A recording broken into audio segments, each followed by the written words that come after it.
요한복음 20장 19절로 23절의 말씀입니다. 이날 곧 안식 후 첫날 저녁 때에 제자들이 유대인들을 두려워하여 모인 곳에 문들을 닫았더니 예수께서 오사 가운데 서서 이르시되 너희에게 평강이 있을지어다. 이 말씀을 하시고 손과 옆구리를 보이시니 제자들이 주를 보고 기뻐하더라. 예수께서 또 이르시되 너희에게 평강이 있을지어다. 아버지께서 나를 보내신 것 같이 나도 너희를 보내노라. 이 말씀을 하시고 그들을 향하사 숨을 내쉬며 이르시되 성령을 받으라. 너희가 누구의 죄든지 사하면 사하여질 것이요 누구의 죄든지 그대로 두면 그대로 있으리라 하시니라. 아멘. 우리 한번 성도의 인사를 나누겠습니다. 당신이 더 행복했으면 좋겠습니다.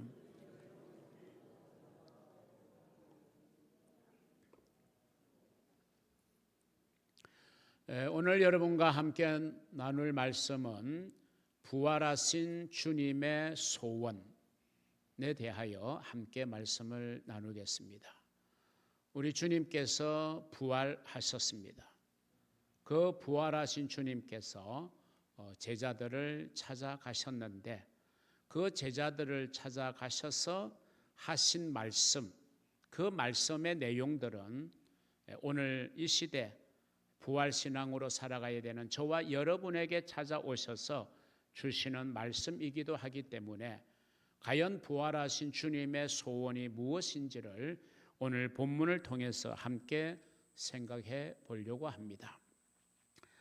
나폴레옹이 이끄는 프랑스 군대와 그리고 웰링턴 장군이 이끄는 영국을 위시한 유럽 연합군의 마지막 결사적인 전투가 벌어진 곳이 바로 벨기에의 워털루라고 하는 지역입니다. 워털루 전쟁을 여러분은 들어보신 적이 있을 것입니다.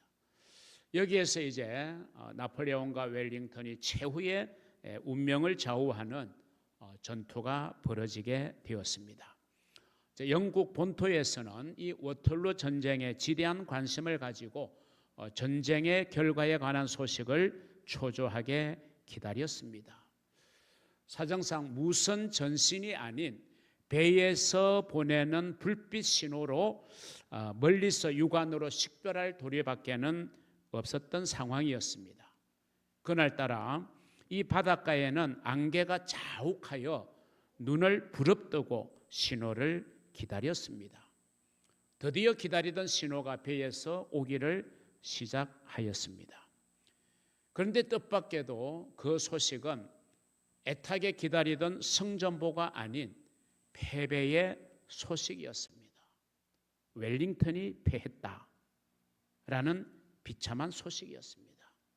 영국 국민들은 비탄에 빠졌고 사랑하는 남편과 아들을 전쟁터에 보낸 가족들은 눈물을 흘리며 슬퍼했습니다. 얼마의 시간이 지난 후 자욱했던 안개가 완전히 그치면서 육안으로 멀리까지 식별할 수가 있도록 시야가 확 트였습니다. 멀리 배에서는 그 신호가 계속 오고 있었습니다. 그런데 놀랍게 그 배에서 전해진 소식은 그들이 알던 패배의 소식이 아니라 승리의 소식이었습니다. 그것은 웰링턴이 패했다라는 것이 아니고 웰링턴이 적을 패배시켰다라는 소식이었습니다. 자욱한 안개 때문에 이 적이라는 단어가 잘 분별되지 않고 전달되지 않은 것입니다. 웰링턴이 적을 패배시켰다. 이 성전부 앞에 잃어버렸던 영국 국민들의 기쁨은 되찾아졌습니다. 모두가 손에 손을 잡고 뜨거운 감격의 눈물을 흘리면서 하나님께 감사의 기도를 드렸다라고 전해지고 있습니다. 사랑하는 성도 여러분, 우리는 지지난주 고난주일을 통해서 그리고 성금요일을 맞이하면서 예수님은 고난을 받으시고 죽으셨습니다. 그래서 예수의 죽음 앞에 좌절하고 절망하고 두려워하였던 사람들에게 기쁨의 소식이 들려왔습니다. 그것은 바로 예수 그리스도께서 죽음의 권세를 깨트리시고 부활하셨다는 반가운 소식이었습니다. 며칠 전까지만 해도 골고다 언덕길을 오르며 눈물을 흘리며 슬퍼하던 여인들, 무덤 속에 있는 사흘이라는 기나긴 시간처럼 느껴지는 동안 슬픔과 두려움에 잠겨있던 제자들의 모습이 아련히 떠오르게 됩니다. 예수가 십자가에 못 박혀 죽었다, 예수가 패배했다, 이 소식은요, 예수를 죽이는 일에 최전선에 섰던 로마 제국, 그리고 그들과 개척한 유대교의 기득권자들에게는 승리의 축배를 드는 시간이었을 겁니다. 그러나 예수를 3년 동안 따라다니면서 예수의 제자로서 예수를 지근거리에서 모시면서 꿈과 희망을 잔뜩 가졌던 제자들에게는 예수의 죽음은 낙심과 좌절, 슬픔의 시간이었음에 틀림없습니다. 그들이 그동안 가졌던 꿈과 희망은 물거품이 되었고 산산조각이 나 버렸던 것입니다. 이제 더 이상 제자들은 희망을 가지지 못하고 두려움에 휩싸여 문을 꼭꼭 걸어 잠그고 숨을 죽이고 있었습니다. 바로 그때 놀라운 일이 벌어지게 된 것입니다. 예수의 무덤가를 찾았던 여인들을 통해서 예수께서 다시 살아나셨다는 소식을 여인들을 통해서 그들에게 전해졌지만 그들은 그 말에 신빙성을 가지지 않았습니다. 여전히 두려움에 휩싸여 숨어있던 그들에게 부활하신 예수님께서 그들의 모여있는 현장으로 친히 찾아오신 겁니다. 그들 가운데 찾아오신 예수의 모습을 보고 제자들은 깜짝 놀랐습니다. 예수께서 부활하셨다, 예수께서 승리하셨다, 예수께서 죽음을 패배시켰다라는 승리의 소식은 제자들을 전율하게 만들었습니다. 그리고 부활하신 예수님께서 제자들을 찾아가셔서 차분한 음성으로 그들에게 말씀을 하십니다. 그 제자들을 찾아가셔서 말씀하신 그 말씀의 내용이 오늘 본문, 그리고 본문의 전, 그리고 후에 잘 기록이 되어 있습니다. 부활하신 주님께서 최초로 하신 것이 제자를 찾아가셔서 그들에게 말씀을 하셨는데, 그것은 바로 그렇게 두려움과 절망에 휩싸여 있는 제자들을 향한 주님의 간절한 소원이 아니겠습니까? 자, 오늘 우리는 이 세상을 살면서 이런저런 크고 작은 일들로 인하여 우리가 때로는 낙심하고 때로는 좌절하고 때로는 꿈을 잃어버리고 희망을 포기하고 그저 주저앉아 있는 채 탄식으로 세월을 허송하고 있는 우리의 모습을 생각해 본다면 그 당시의 제자들의 모습과 크게 다를 바가 없을 것입니다. 그러기에 부활하신 주님께서는 그 절망에 휩싸여 숨어있던 제자들을 찾아가셨던 것처럼 오늘 저와 여러분의 심령에도, 오늘 저와 여러분의 삶의 현장에도 주님은 여전히 찾아오셔서 우리에게 말씀하시고 우리를 향한 간절한 소원을 주님은 가지고 계심을 믿으시기를 바랍니다. 부활하신 주님께서 과연 제자들에게, 그리고 오늘 저와 여러분에게 바라시는 소원이 무엇이겠는가? 이걸 함께 말씀을 통해서 나누려고 합니다. 그 첫 번째는요, 우리들이 예수께서 부활하셨다는 이 정말 믿기지 않는 사실, 그 사실을 믿기를 주님은 바라고 소원하신다는 사실입니다. 제자들은 부활의 소식을 거듭거듭해서 듣고서도 부활의 사실을 쉽게 믿으려고 하지 않았습니다. 어쩌면 당연하겠죠. 왜? 우리 인간적인 상식으로 볼 때 어떻게 완전히 물과 피를 다 쏟고 완전히 죽었던 사람이 어떻게 사흘 만에 다시 살아날 수 있는 것인가? 사실 받아들이기가 쉽지 않았기 때문입니다. 심지어 예수의 죽음과 부활을 목격한 제자들조차도 그런 마음이라면 오늘 먼 시간이 흐른 이 시대를 살아가는 저와 여러분들이 예수께서 부활하셨다? 이 사실을 우리가 의심 없이 받아들인다는 게 여러분 쉬운 일이 아니죠. 이 부활의 사실을 믿는 것은 우리의 지식으로도 안 되고 우리가 배움으로도 안 되는 겁니다. 강단으로부터 부활의 그 메시지가 많이 들려진다고 저절로 부활이 믿어지는 것도 아닙니다. 그런데 주님은 여전히 우리를 향하여 이 부활의 사실을 믿기를 소원하고 있는 겁니다. 믿지 않는 자가 되지 말고 믿는 자가 되라. 오늘 저와 여러분에게 부활의 신앙, 부활의 믿음이 없다면 여러분 주님 앞에 부활의 믿음을 가지게 해달라고 여러분 기도하시기를 바랍니다. 부활의 믿음을 우리는 가져야 돼. 우리가 가져야 될 두 가지의 중요한 신앙이 있는데 이 두 가지 신앙만 확고하다면요, 아무리 내 인생에 비바람이 몰아쳐도 우리는 염려할 게 없어요. 그 첫 번째 신앙이 바로 저는 창조 신앙이라고 믿습니다. 태초에 하나님이 천지를 창조하시니라. 여러분 이 사실을 우리가 믿는다면 여러분 우리가 믿지 못할 일은 저는 없다고 생각합니다. 우리가 살고 있는 이 세상을 우리가 무엇으로 설명할 수 있겠어요? 이 오묘하고 신비한 이 우주 전체를 우리가 무엇으로 설명할 수 있겠어요? 과학자들이 설명한다는 게 빅뱅 이론, 어느 날 한순간에 대폭발 빅뱅이 일어나서 오늘과 같은 지구가 형성되고 오늘과 같은 우주가 만들어졌다. 저는 그게 오히려 비과학적인 것 같아요. 어떤 절대자가 계획과 섭리를 가지고 이렇게 완전 무결하게 이 우주 만물을 창조하셨다는 것이 저는 훨씬 더 의미가 있는 주장이 아닐까, 이런 생각을 저는 해보기도 했던 것입니다. 아무튼 우리가 창조의 신앙, 또 하나의 신앙은요 바로 오늘 말씀드리는 부활의 신앙입니다. 예수께서 부활하셨다. 신약에서 우리에게 증거되고 있지만 사실 구약에서도 이 부활 신앙은 나타나고 있어요. 제가 조금 이따 말씀드립니다. 그렇기 때문에 우리가 창조의 신앙과 부활의 신앙, 이 두 신앙의 기초 위에 우리의 신앙이 세워진다면 여러분 우리는 아무리 세상 험한 풍파가 나를 몰아쳐도, 아무리 악한 마귀가 나를 넘어뜨리고 나를 미혹하는 악한 계계로 덤벼들지라도 우리는 끄떡하지 아니할 수 있음을 여러분 믿으시기를 바랍니다. 그러기에 주님은 저와 여러분이 부활 신앙을 가지고 살아가기를 간절하게 소원하고 계시는 겁니다. 부활의 사실을 쉽게 받아들이지 못한 제자들 가운데 가장 어뜸은 도마였습니다.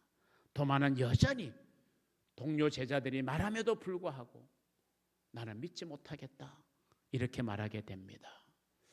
한 분은 부활하신 예수께서 제자들 가운데 나타나셔서 이렇게 말씀하시는 겁니다. 요한복음 20장 27절 오늘 본문 이후에 나오죠. 도마에게 이르시되 네 손가락을 이리 내밀어 내 손을 보라. 주님의 부활하신 주님의 손에는 뭐가 있겠어요?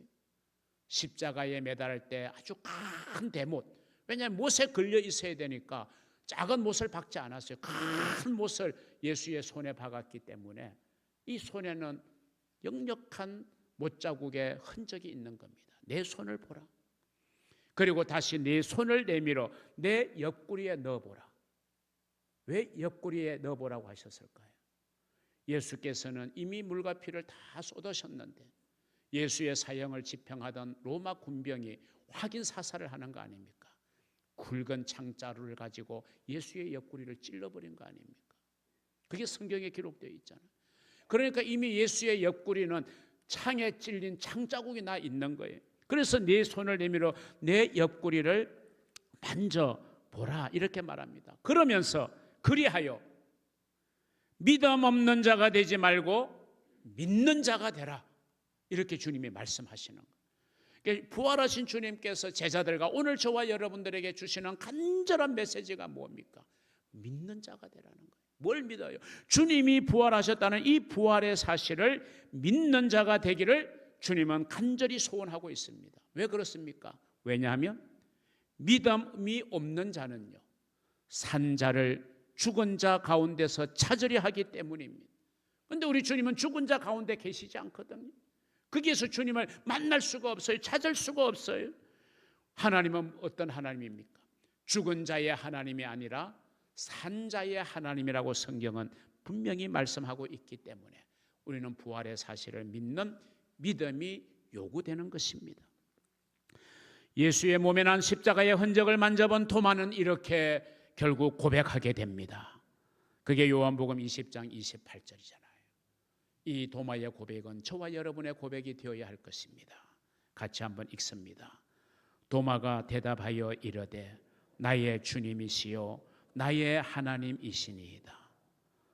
비록 도마의 고백이지만 이거는 도마의 고백만이 되어서는 안 돼. 저의 고백이 되고 여러분의 고백이 되어야 돼. 그래서 그 도마라는 이름에 여러분의 이름을 이제 크게 넣으시면서 함께 한 번 더 외치겠습니다. 말씀 띄워주시고요. 요한복음 20장 28절 말씀 다시 띄우세요. 예.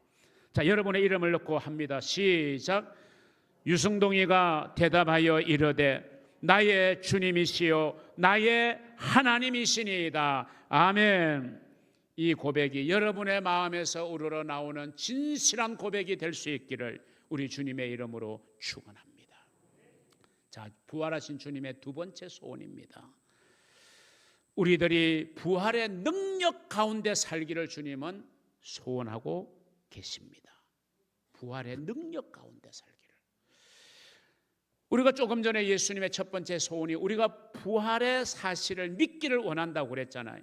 우리가 예수께서 부활하셨다는 사실을 믿어야 할 이유가 뭐냐? 그래야 우리가 부활 신앙을 가짐으로 말미암아 우리가 부활의 능력 가운데 산다.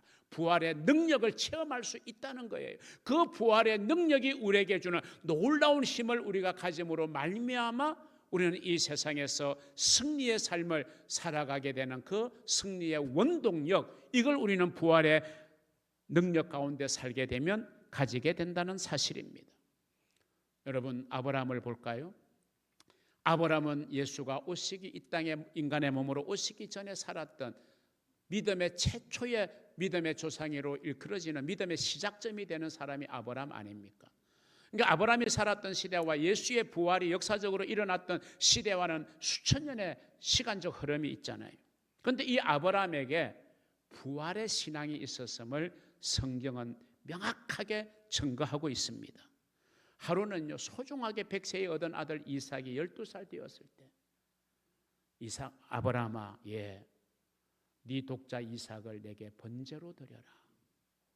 번제라는 제사는요, 제물을 올려놓고 완전히 불에 태워드리는 제사가 번제예요. 쉽지 않는, 있을 수 없는 명령을 하나님이 아브라함에게 하신 겁니다.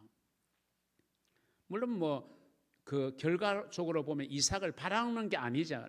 이삭까지라도 드릴 수 있는 아브라함의 믿음을 하나님은 보기를 원하신 거거든요. 그런데 아브라함은 순종하잖아요. 순종해요.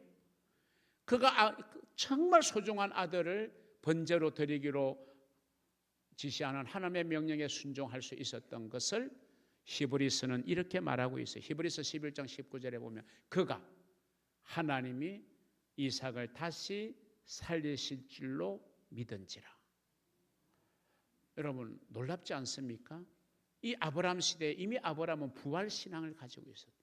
하나님이 드리라고 하면 하나님이 책임지신다는 확신이 아브라함에게 있었던 거예요. 하나님이 죽이시면 살리실 것이고 하나님이 빼앗으면 다시금 덤으로 더하여 주실 것이다. 이 믿음이 아브라함에게 있었던 것이에요.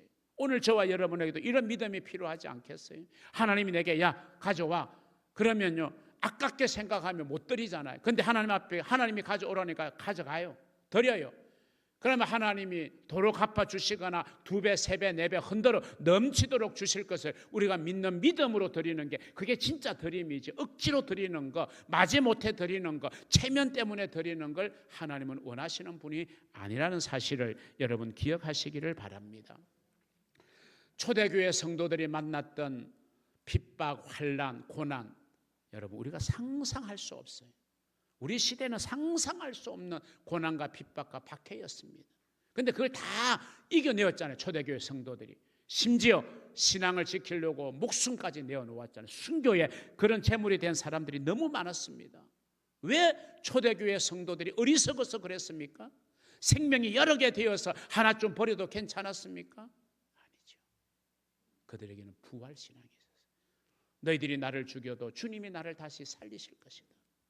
이 부활신앙을 가졌기 때문에 어떤 모진 고난과 핍박과 환난도 두려워하지 않고 죽음도 두려워하지 않고 그는 순교의 길을 걸어갈 수가 있었던 것입니다. 바울은 이렇게 말합니다. 빌립보서 3장 10절로 11절의 말씀에 보면 내가 그리스도와 그 부활의 권능과, 여러분 부활의 권능이라 그랬어요. 부활 신앙을 가지면 우리가 부활의 능력, 부활의 권능 가운데서 살아가게 돼요. 이 부활의 권능은요, 세상의 힘이 어찌할 수 없는 거예요. 우리 일제시대에 6.25 때 얼마나 많은 순교자들이 나왔습니까? 얼마나 많은 순교한 그런 목회자와 성도들이 있습니까? 우리가 해마다 그런 순교제를 찾아보고 있었잖아요. 여러분, 그들이 왜 죽음을 두려워하지 않았겠어요? 그런데 그들에게 부활신앙이 있었거든요. 너희들이 나를 죽여도 주님이 나를 다시 살리셔서 하나님의 나라의 주인공 되게 하실 거라는 이 부활의 신앙이 그들에게 있었던 거예요. 그래서 부활의 권능과 그 고난에 참여함을 알고자 하여 그의 죽으심을 본받아 어떻게 해서든지 간에 죽은 자 가운데서 부활에 이르려 하노니 그랬어요. 이게 바울의 고백이었습니다. 부활의 소망 가운데서 흔들리지 않는 믿음의 생활, 이걸 우리가 힘써 살아가야 할 줄로 믿으시기를 바랍니다.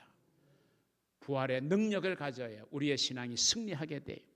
부활의 능력 가운데 살기 위해서 우리에게 필요한 게 하나 있어요.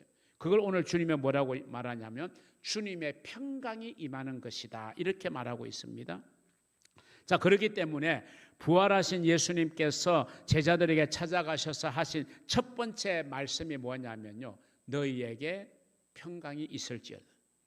오늘 본문 19절 21절 그 후에 26절에서 계속 그도 반복하고 있는 말씀이 뭐냐면 너희에게 평강이 있을지어다 라는 말인 거예요.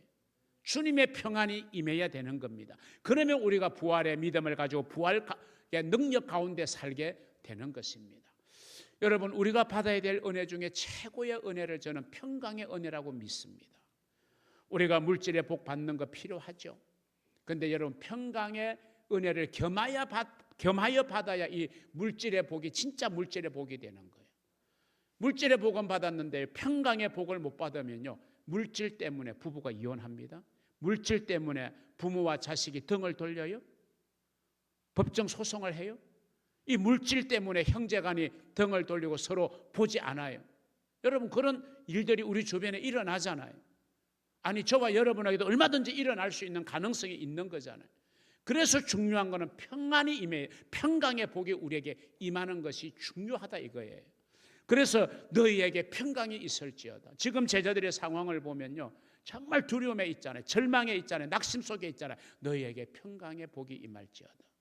오늘 이 험난한 세상을 살아가면서, 메마른 강야와 같은 세상을 살아가면서 우리가 얼마나 지치고 힘들고 피곤하고 또 나를 어렵게 만드는 내 주변의 사람들 때문에 내가 얼마나 낙심되고 정말 힘든, 그 정말 어깨가 무거워지고 어깨가 쭉 처진 삶을 우리는 살아가고 있잖아요. 그럴 때 주님의 평강이 우리에게 임하는 거예요. 사랑하는 성도 여러분, 여러분의 심령에, 여러분의 가정에, 여러분의 삶의 현장에 우리 주님의 평강이 넘치기를 주님의 이름으로 축복합니다. 그럴 때 우리는 어떤 상황 속에 있다 할지라도 부활의 능력 가운데 살게 될 줄로 믿습니다. 여러분, 평강의 복이 우리에게 임하게 되면 나를 슬프게 하는 그 슬픔이 변하여 기쁨이 될 것입니다.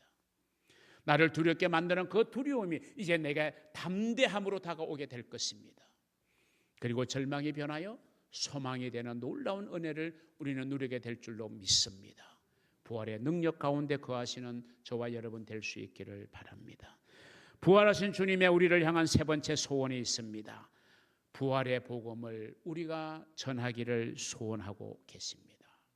자, 오늘 본문 요한복음 20장 21절을 보세요. 예수께서 또 이르시되 너희에게 평강이 있을지어다라고 말씀하시고 아버지께서 나를 보내신 것 같이 나도 너희를 보낸다. 우리의 구원을 위하여 하나님께서 나를 이 세상에 보냈던 것처럼 세상에 구원받아야 될 수많은 영혼들을 위해서 나도 이제 너희를 보낸다. 너희가 더 이상 절망하고 주저하고 낙심하고 두려워하여 주저앉아 있는 건 내 소원이야. 내가 바라는 바가 아니야. 너희가 부활의 믿음을 가지고 부활의 능력 가운데 거하고 평강의 복을 받아 누렸어. 이제는 네가 세상으로 나가라. 세상으로 나아가라는 거예요. 움츠러들지 말고 어깨 푹 처지지 말고 이제는 당당하게 세상에 나가서 주님의 십자가와 부활의 복음을 선포하라는 것입니다. 우리를 보내시는 유일한 이유는 우리가 부활의 증인이 되어 살라는 것이잖아요. 우리는 주님의 지상 대명령을 잘 알고 있습니다. 이 지상 대명령은 부활하신 주님께서 하신 말씀이에요. 그래서 마태복음 제일 마지막 장에 있고 마가복음 제일 마지막 장에 지상 명령이 있는 거예요. 마가복음 16장 15절에 보면 또 이르시되 너희는 온 천하에 다니며 만민에게 복음을 전파하라 이렇게 말하고 있어요. 이 복음은 부활의 복음을 전파하라는 것 아니겠습니까? 복음 전파하라는 것은 우리 성도 개개인에게 주어진 준엄한 명령입니다. 사명입니다.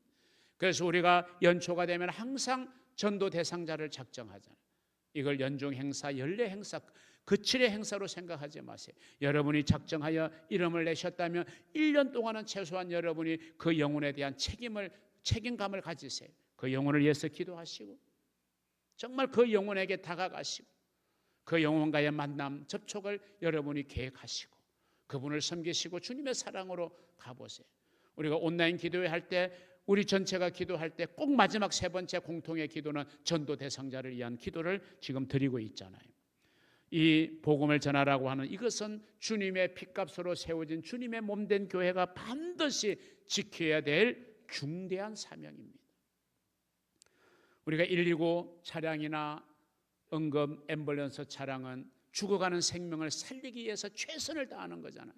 그런데 그 사명을 도외시하고 무시하고 눈 감아버리고 주저하면요, 그 사람들은 질책을 받아야죠. 그 직에서 쫓겨나야죠. 여러분, 우리는 죽어있는 영적 생명을 살리는 영적 구급대원입니다. 영적 앰뷸런스를 우리는 몰고 가야 돼요.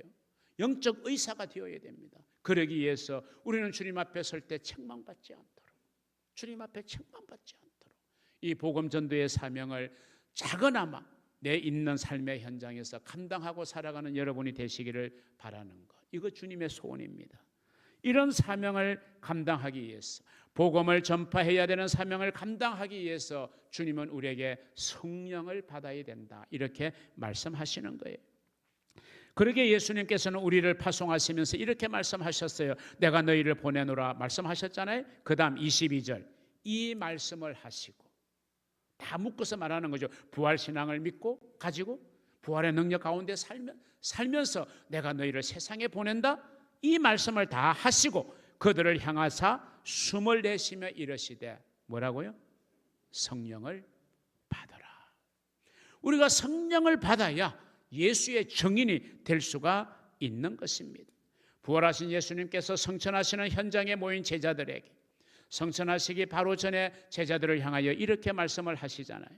잘 아는 사도행전 1장 8절, 오직 성령이 너에게 임하시면 너희가 권능을 받고, 이 부활의 권능을 받아 예루살렘과 온 유대와 사마리아와 땅끝까지 이르러 내 증인이 될 것이다, 되리라 하시니라. 예수님께서 저와 여러분의 죄를 위하여 십자가에 죽으시고 장사 지난 바 되었다가 사흘 만에 다시 살아난 것을 굳게 믿고 그 부활의 복음을, 여러분이 얻은 구원의 복음을 여러분이 전파하는 여러분이 되시기를 주님이 소원하니, 그렇게 살아가는 성도 되시기를 주님의 이름으로 축원합니다. 사랑하는 성도 여러분, 부활의 복음, 이 복음을 확실하게 믿는 부활신앙의 소유자가 되시기를 바랍니다. 그 부활신앙의 바탕 위에서 부활의 능력 가운데 살면서 그 부활의 복음을 땅끝까지 전파하는 그런 복된 성도의 삶을 살아가게 되기를 주님의 이름으로 축원합니다. 설교를 맺으면서 한 가지의 이야기를 소개하려고 합니다. 구세군, 우리 개신교의 한 종파죠. 12월이 되면 딸랑딸랑 자선 낭비를 운영하는 그 구세군을 창설했던 영국의 윌리엄 부스, 우리로 말하면 이제 목사님이고 구세군에서는 이제 사관이라고 말하죠. 구세군 사관이 이런 이야기를 했는데, 오래전에 한 이야기인데 수백 년이 흘러 오늘 이 시대에 우리가 가슴 깊이 새겨들어야 할 이야기가 아닌가 생각을 해봅니다. 뭐라고 이야기했느냐? 장차 맞이할 세기에 우리가 맞닥뜨릴 가장 큰 위협은 종교는 있으나 성령이 없고, 기독교는 있으나 그리스도는 없고, 속죄는 전파되나 중생의 사실이 무시되고, 얄팍한 도덕과 윤리는 있으나 하나님께 대한 두려움은 없고, 천국은 말하지만 지옥은 애써 침묵하고 말하지 않는 시대적 흐름, 이게 우리가 앞으로 맞닥뜨려야 될 참 위험이다. 여러분, 이 말 앞에 우리가 얼마나 참 공감이 됩니까? 오늘 이 시대를 살아가고 있는 우리의 현실을 수백 년 전에 그대로 이야기한 것이 아닌가, 정말 섬뜩함을 느낄 만큼 우리의 현실이고 우리의 모습이기도 합니다. 그저 종교 생활이 아니라 진짜 믿음의 생활을 해야 돼. 그러려면 성령이 있어야 돼. 기독교가 하나의 종교가 아니라 정말 기독교의 핵심은 이 시간도 살아 계신 부활의 그리스도, 그분이 내 안에 계세요. 우리가 속죄를 위하여 주님이 십자가에 달리셨다면 내가 죄 사함을 받고 거듭났다는 중생의 확신을 우리는 가지고 살아야 돼. 우리는 세상의 도덕 윤리가 기준이 아니라 하나님께 대한 두려움, 우리가 코람데오 하나님 앞에서라고 하는 신전의식을 가지고 살아요. 여러분, 천국의 영광만 생각할 게 아니라 지옥의 그 끔찍한 모습을 성경은 기록하고 있잖아요.